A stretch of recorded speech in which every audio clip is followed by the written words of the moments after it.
Assalamu alaikum wa rahmatullahi ta'ala wa barakatuh. My name is Wissal Hanouf, and together with Sister Alifa Najla and brother Can Yasar, we are here today to present the importance and impact of Islam and Malaysian architecture, culture and civilization. Our topic outline consists of the introduction, the Malaysian architecture, Malaysian culture and Malaysian civilization.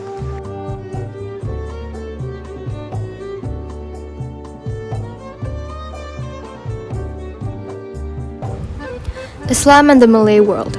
The history experienced by the Malays must be understood from the Malay Muslim viewpoint, for without Islam, the true face of the Malay race is impossible to be recognized.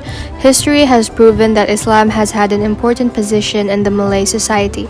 Islam has become the way of life for the Malay society and the pillar for the formation of a noble Malay identity, full of good manners and morality. The history of Malay life, which is synonymous with the Islamic way of life, must be studied and appreciated by the present Malays. Assalamu alaikum wa rahmatullahi wa barakatuh. My name is Can Yasar, and I will continue to this presentation with the part of spread of Islam in Malaysia. First of all, Islam was introduced to Malaysia by Arab, Persian and Indian traders who controlled the trade on the Strait of Malacca. For the most part, the process was peaceful. The people who brought Islam were traders first and missionaries second. Most were Sunnis and then Shiites came later. Hindus and Buddhism were already well rooted in the Southeast Asia at the time. Secondly, Islam came to Malay archipelago via Arab and Indian traders in the 13th century, ending the age of Hinduism and Buddhism. It arrived in the region gradually and became a region of the elite before it spread to the commoners. Islam in Malaysia was influenced by previous religions and was originally not orthodox.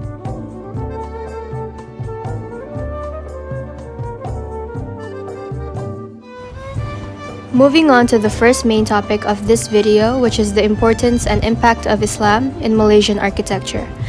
This topic encompasses how important and highly impactful Islam is to the architecture in Malaysia, starting from the traditional houses, mosques, and corporate buildings that we see today.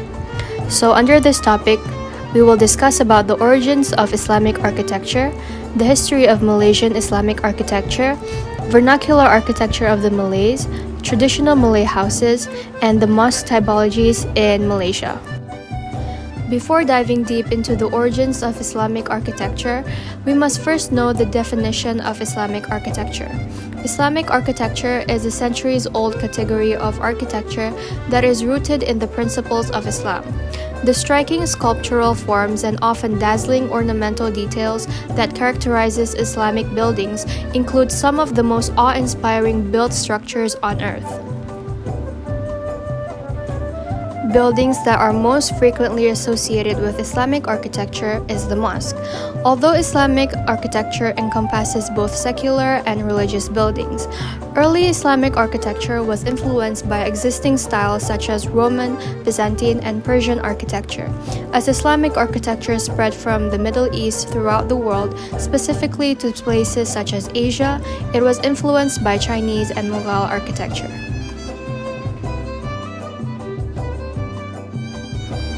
Moving on to the history of Islamic architecture in Malaysia. The spread of Islam from Medina in the Arabian Peninsula to various regions raised the demand for a number of places for worship. Due to different climatic and cultural conditions, local materials, and indigenous architecture of different places, numerous styles of mosque architecture were evolved. Wherever Islam reached, the earliest responses to the style of mosques were indigenous. With the passage of time, the mosque architectural forms had been influenced by the changes in socio-cultural and political conditions. In Malaysia, due to British colonial influence and the migration of Muslims from India, many Mughal architectural elements in the design of mosques as well as other types of buildings were incorporated. as we can see from the Putra Mosque in Putrajaya, as well as the Sultan Abdul Samad building in Kuala Lumpur. Following next is the vernacular architecture of the Malays. Although the most developed of Malaysia's vernacular houses belong to the Malays, reflects in the range of construction methods and building materials employed. These vernacular homes forms are results of long-term modification and adaptation, shared experience and innovations approved by the community. Islam does not physically change the architecture of the Malay world in drastic forms. The belief in the oneness of Allah as fundamental and Islam as a way of life affects mostly the planning layout of homes as well as detailed decorations in the vernacular architecture of Malaysia. While the vernacular architecture of the Malays mostly focuses on the range of construction methods and the building materials applied, the traditional Malay houses occupies Malay Muslims in the practice of their local culture. These dwellings functions as culture and in line with the Sharia and does not contradict with teachings of Islam. For example, the layout of a traditional Malay house implements the concept of muamalah in Islam or the relationship among mankind. It expresses man-to-man relationship between the segregation entrance of the house for different genders.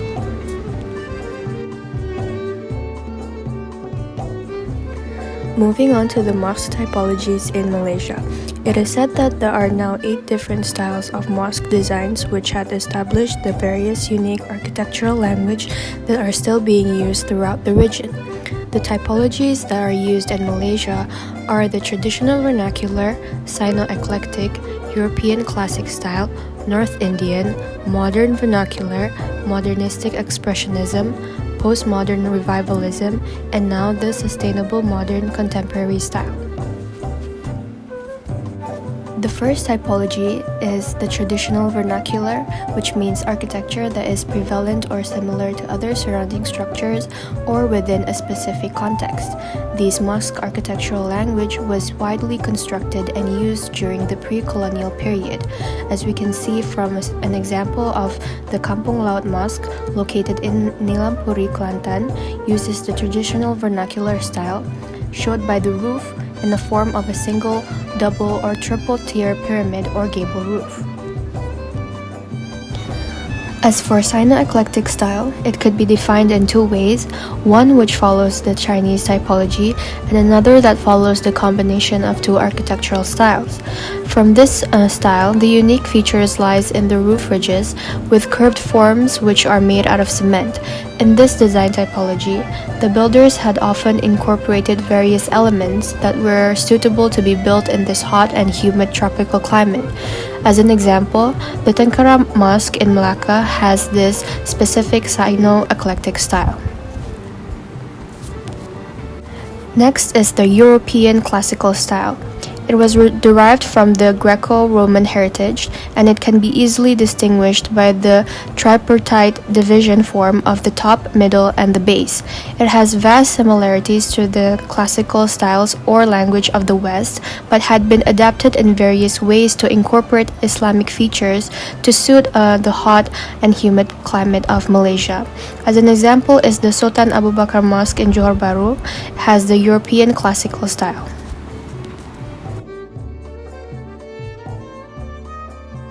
As for the Northern Indian style, it was influenced by the Mughal Empire architectural style, which was brought in by the traders and adapted to reflect its Islamic characteristics.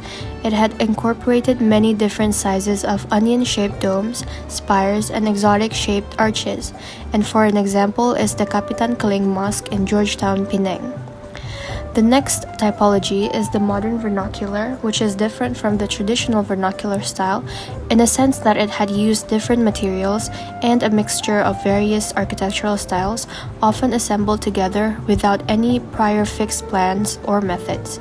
For example, is the State Mosque in Penang.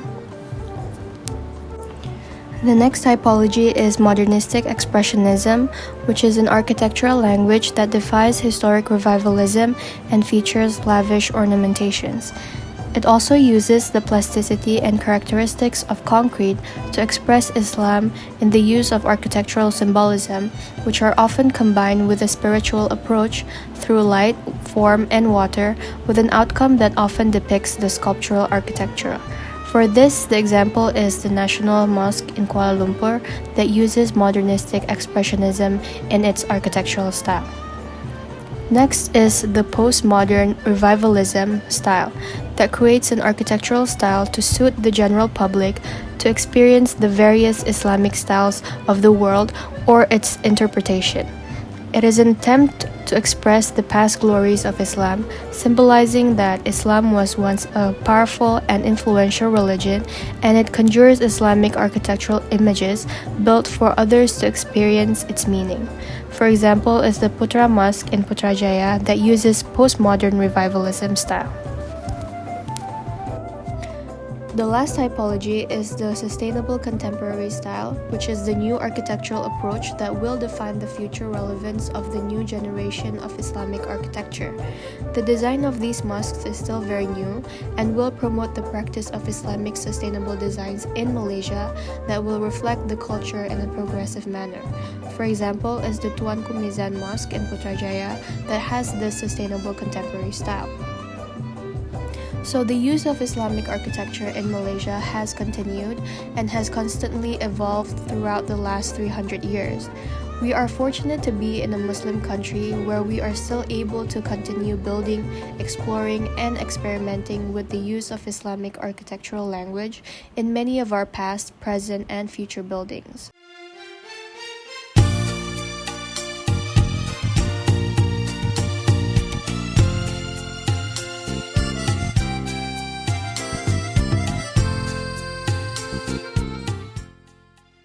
Assalamu alaikum wa rahmatullahi wa barakatuh. My name is Can Yasar.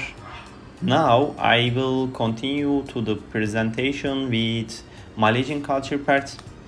First of all, I will explain about Islam and Malaysian culture. Article 160 of the Malaysian Constitution defines the Malays as a person who professes the religion of the Islam, habitually speaks the Malay language and confirms the Malay custom. So, based on this definition, Islam is taken to be synonymous to Malay and vice versa. However, the two concepts are not complementary to one another. In the Malay context, a Malay person has to be a Muslim, but a Muslim may not necessarily be Malay. A person of different faith and ethnicity would only qualify to be called Malay if he embraces Islam and takes a Malay spouse. His children and their descendants would automatically be Malays. So in this regard, we can say that Islam is the determinant for Malayness and the basis of Malay culture and identity.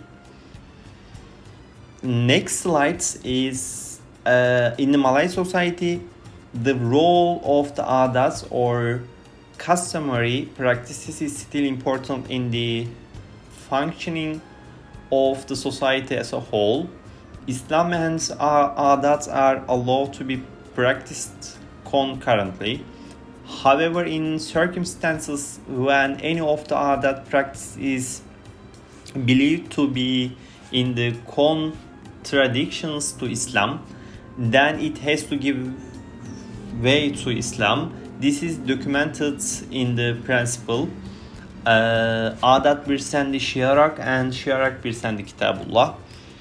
And then to the Muslims, Islam is not only to be taken as a religion but as a complete way of life at din.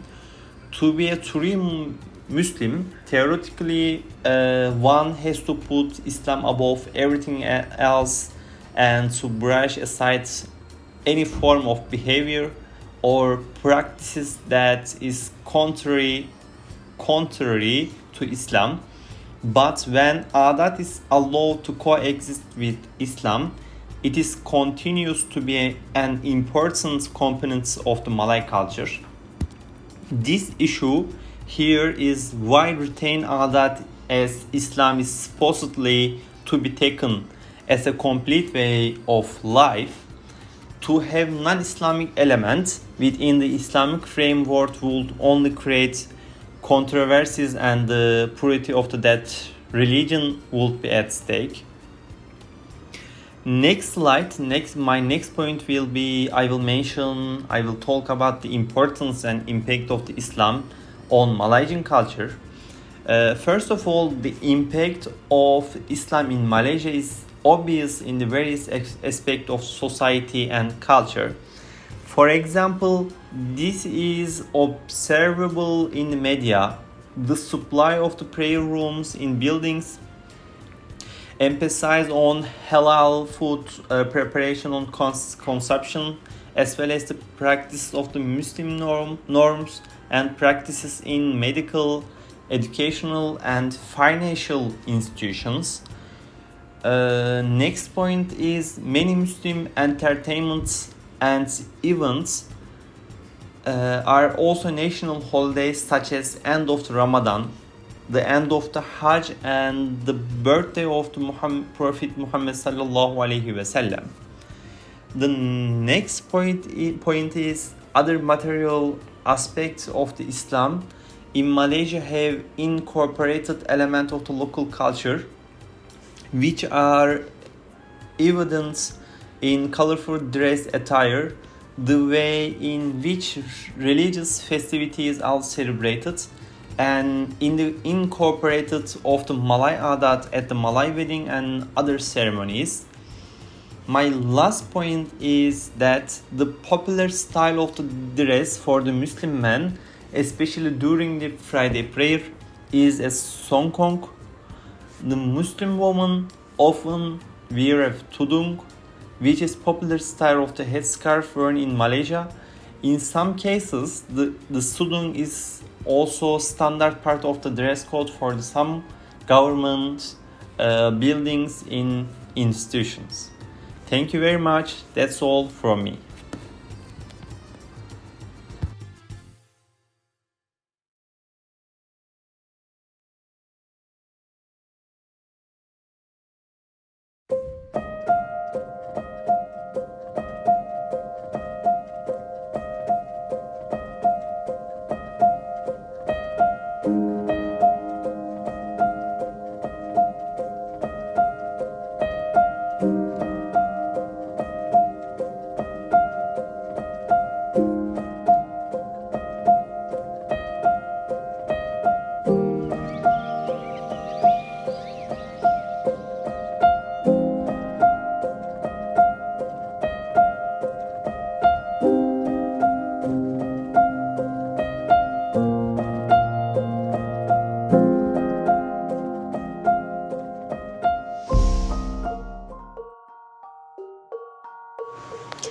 Assalamu alaikum wa rahmatullahi ta'ala wa barakatuh. My name is Wissal Hanouf, and I'm here to talk about the relation between Malaysian civilization and the Malay world.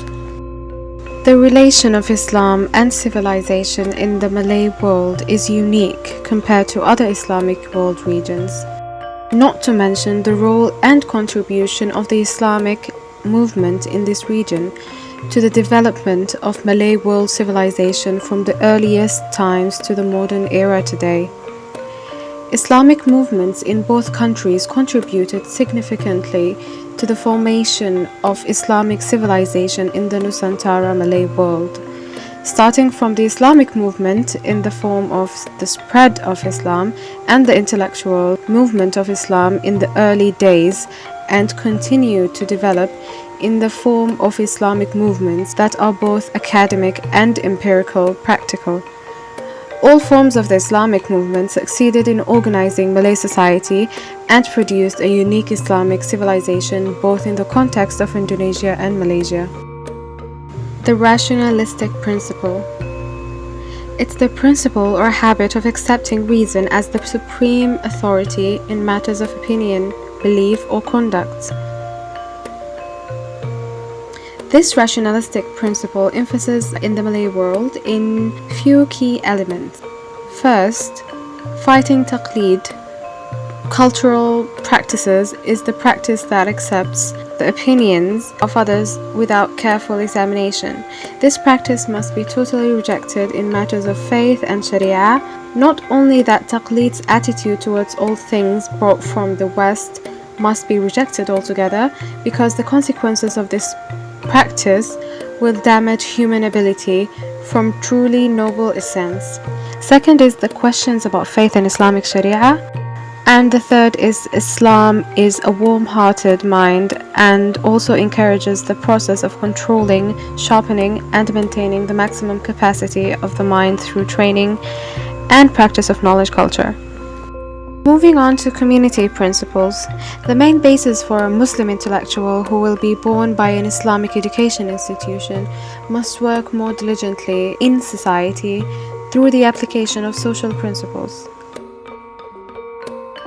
One of the main agendas of Islamic teachings is the praiseworthy qualities that is desired by every society system.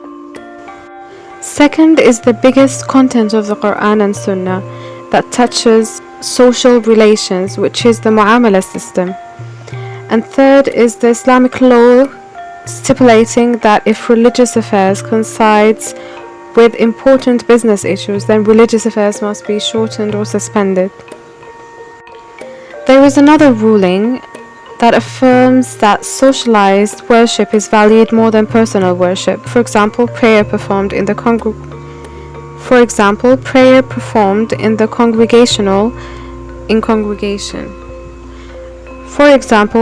performed in the congregation is higher than the solution itself.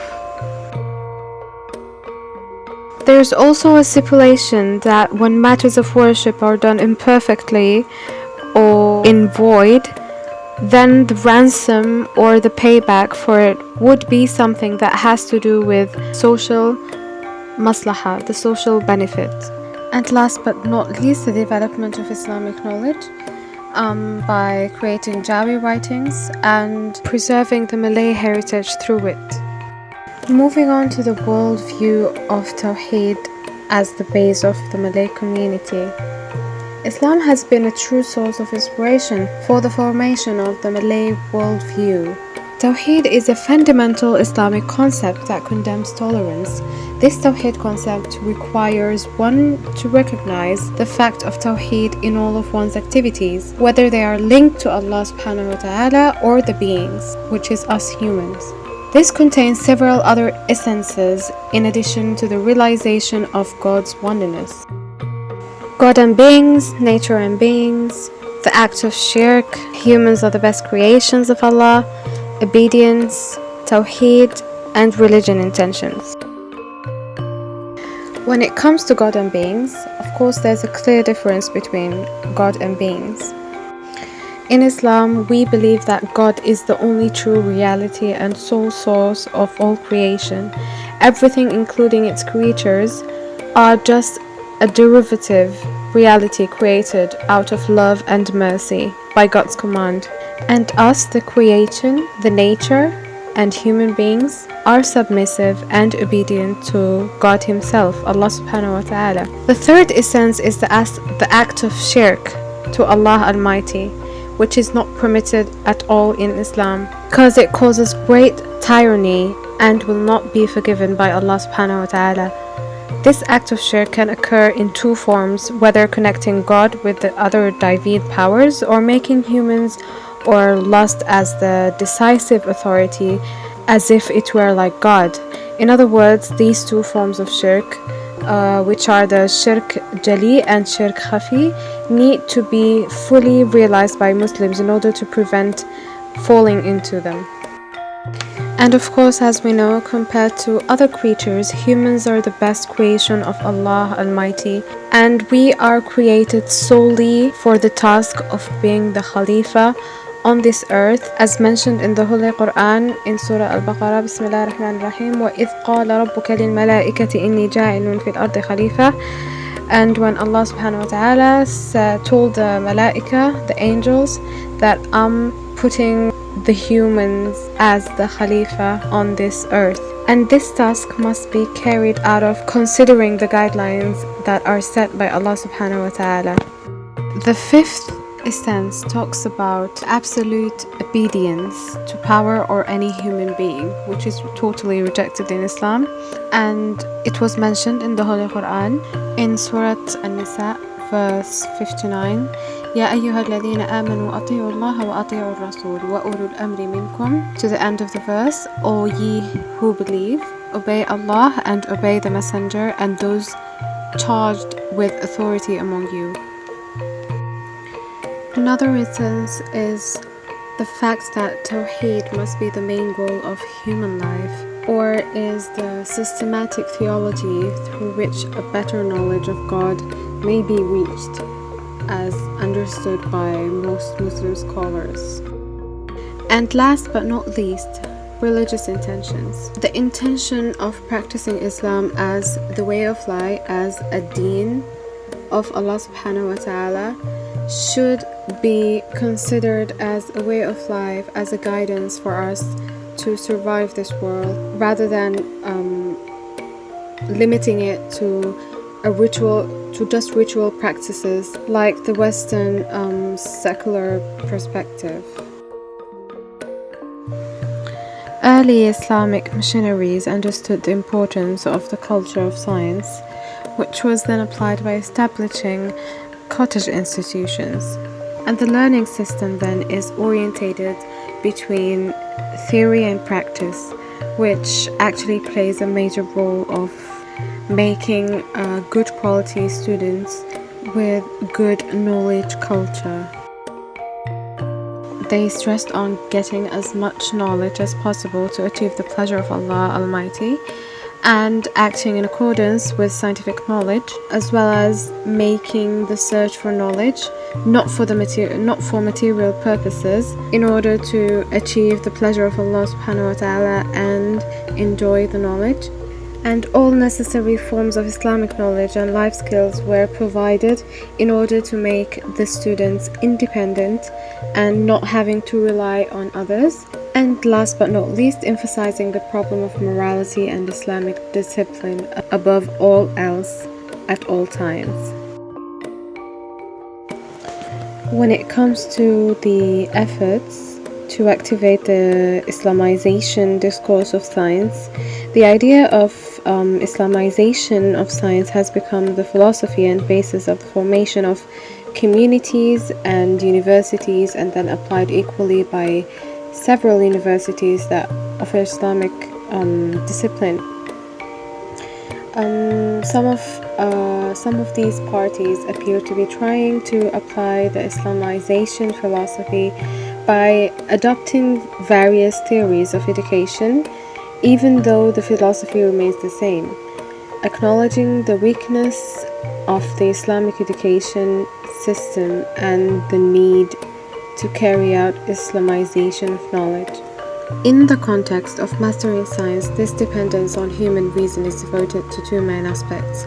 First is understanding the facts, truths, and goals of human life, and the second is using the reason without the guidance of revelation for the purpose of management and development of human life. In the first aspect, the discussion of epistemological elements such as issue of source, status, and balance of scientific judgment has given birth to two schools, rationalism and empirism. These two schools basically reject all divine elements in human life. Likewise, in the second aspect, the management process and the development of human life are more focused on the goal of providing material satisfaction and human desires. In conclusion, the Islamic movement made a substantial contribution to the establishment of Islamic civilization in the Malay world, a fact which cannot be denied. Also, an important influence was played by the Islamic movement, which was also an early missionary. The initial movement was then continued by the modern Islamic movement to this day. producing a unique Islamic civilization by applying the most important essence in the form of understanding knowledge. Both the early Islamic movements and those that emerged later have all contributed greatly to the modern Malay civilization. And last but not least, the Islamic movements in Malaysia in many ways contributed in the success of its movements to face the current needs. Wassalamu alaikum wa rahmatullahi ta'ala wa barakatuh. Thank you for listening and have a nice day.